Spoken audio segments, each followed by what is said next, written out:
Hey everybody, I'm Christopher Green and you're tuning into AMTV, Alternative Media Television. So what is Ebola really about? I'm absolutely convinced after watching the president speak today, on the White House lawn with the helicopter behind him. He, usually gives speeches on how he's bombing Syria, Iraq, and now Ebola. All of it is a humanitarian effort by the president, by the way. I mean, he's the guy that was going to withdraw troops.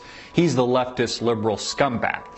He's a Nobel Peace Prize winner. So when he goes to war, when he attacks independent sovereign nations, a continuation and an expansion of the George W. Bush era wars, he's different. He's a guy that pundits and comedians like Bill Maher can support, that buy into the liberal bullshit agenda that makes up the President of the United States today. But back to the question, the pervasive question, what is Ebola really about?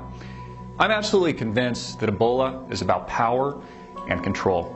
And more importantly, it's about quarantine. The same thing that happened during World War II, FDR quarantining innocent Japanese Americans and sending them to internment camps, concentration camps, simply because they were Japanese at the time, gave the president, through executive action, executive order, total power and control.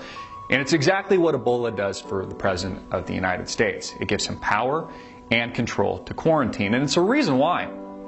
It's the fundamental reason why, in my opinion, the president hasn't shut down incoming flights from Ebola-stricken countries. The Ebola hot zone. It's why he's allowing the infection to take root here in the United States of America. It's why he's allowing doctors like Craig Spencer to come back from Liberia wearing full protective gear and then going bowling, going to the park, using Uber, a taxi service, exposing himself to hundreds of thousands, if not millions of people through the New York City subway system. Because again, it grants the liberal leftist bullshit, warmongering, commander and thief, President Barack Obama, total power and total control through quarantine. It makes it more difficult to travel internationally. But more importantly, it creates the police state militarization environment that Obama loves so much. We saw this post during the Boston bombings where the two alleged suspects, just two of them, were on the run, brought an entire American city to a standstill. You had cops and special elite forces in the streets gunning down just two dudes. Two dudes that supposedly, allegedly used pressure cookers to bomb the Boston Marathon. Again, all it was about power, control, the militarization of these new barbarians that call themselves police officers, that use vehicles like MRAPs, the same vehicles that they use in places like Iraq and Afghanistan.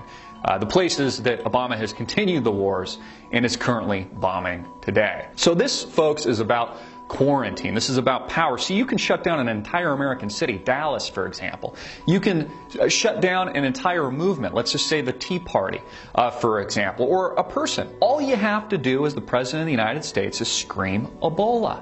And under the guise of his executive action and the threat of disease, again, it's about fear, folks. He mentioned multiple times during his speech today on the lawn, where he declares wars currently in Iraq and Syria, and now talks about Ebola.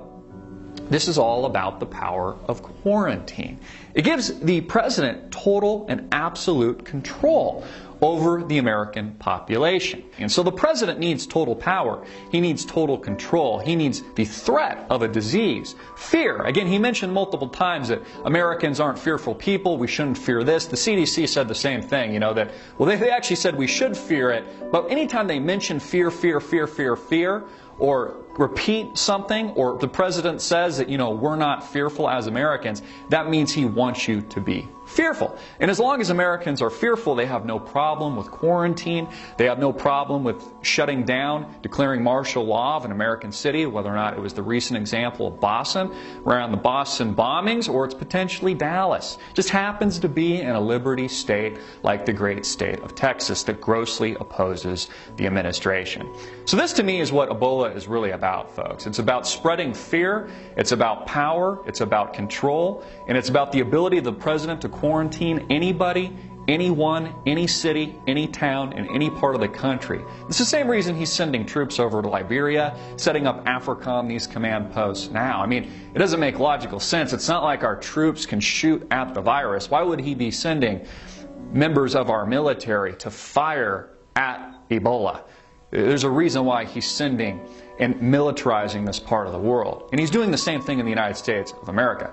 For those of you that think this is conspiracy theory, all you have to do is look to history. Whether or not it is the rounding up of innocent Japanese Americans into internment camps against their will, or it's the McCarthy era. Remember, you're a communist. You might not be a communist, but if they want you to be a communist, you'll certainly be one. And they'll pretty much character assassinate you and execute you publicly in any way they choose. All of this about power and control, the ability of the president to quarantine the American people, and this is what Ebola is really about. Again, I believe Ebola to be a very serious threat, a very real disease that is likely airborne today, that has been engineered and is being used as biological warfare by the United States federal government, or potentially maybe even a rogue nation state or a terrorist organization. But either way, it's going to be politicized and used to gear up the American people to spread more fear and to control the masses, and to push anyone, maybe you, into quarantine for that matter, if the president deems so fit. I'm Christopher Green. Get this video out everywhere, make it viral, hard-hitting it in your face, and click the link below to support our sponsor. So the point is that this disease can be contained, it will be defeated, progress is possible, but we're going to have to stay vigilant, and we've got to make sure that we're working together. We have to keep leading the global response. America cannot look like it is shying away because other people are watching what we do. And if we don't have a robust international response in West Africa, then we are actually endangering ourselves here back home. In order to do that, we've got to make sure that those workers who are willing and able and dedicated to go over there in a really tough job, that they're applauded, thanked, and supported. That should be our priority. And we can make sure that when they come back, they are being monitored in a prudent fashion. But we want to make sure that we understand that they are doing God's work over there. And they're doing that to keep us safe. And I want to make sure that every policy we put in place is supportive of their efforts. Because if they are successful, then we're not going to have to worry about Ebola here at home. America, in the end, is not defined by fear. That's not who we are. America is defined by possibility, and when we see a problem and we see a challenge, then we fix it.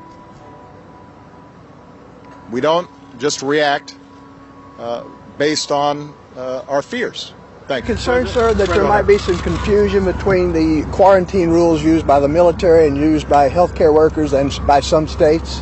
Well, the military is in a different situation, obviously, because they are, first of all, not treating patients. Second of all, they are not there voluntarily. It's part of their mission that's been assigned to them by their commanders and ultimately by me, the commander-in-chief. So we don't expect to have similar rules for our military as we do for civilians. They are already, by definition, if they're in the military, under more circumscribed conditions.